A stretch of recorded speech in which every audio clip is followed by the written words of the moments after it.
Так, очередной 1WD FTV у нас в разборке.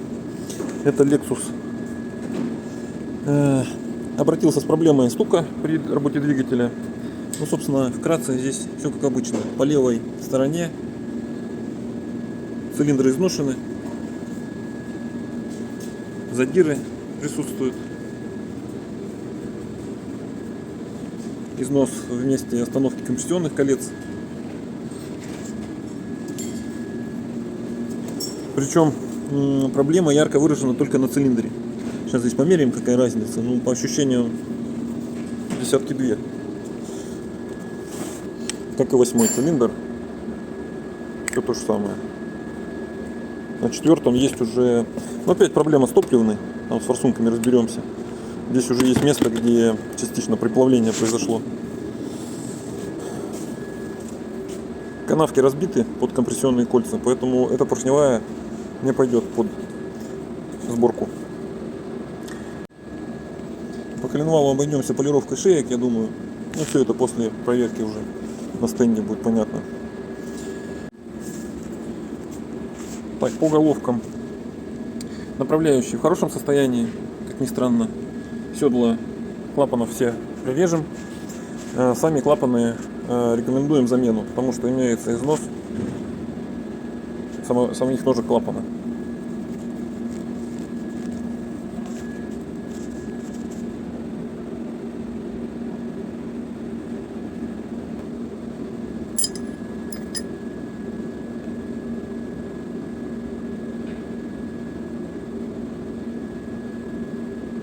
Вот тут прям ступенька. Так, есть у этих моторов еще одно место, откуда ноги растут. Сейчас мы с ним ознакомимся. Корпус воздушного фильтра, на котором можно делать прямо хорошие надписи. Ну или рисунки, кто как хочет. Соответственно, пулевой износ вам обеспечен. А связано это с использованием всяких говнофильтров воздушных, типа вот Lynx Auto, которые, конечно же, стоят в 4 раза дешевле оригинала, но которые дают плохую фильтрацию воздуха. А потребление воздуха на этом моторе колоссальное. Ну вот, в принципе, могу уже без инструмента дефектовать. Вот вверх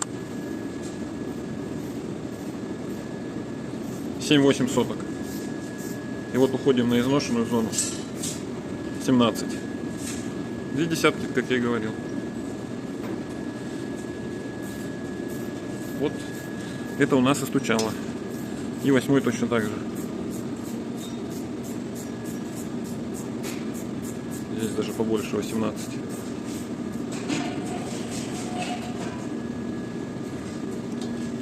Такие дела. Так, сейчас вот видно с дренажа там течь была, ну и при разборке было видно, что имелись подтекания антифриза с помпы.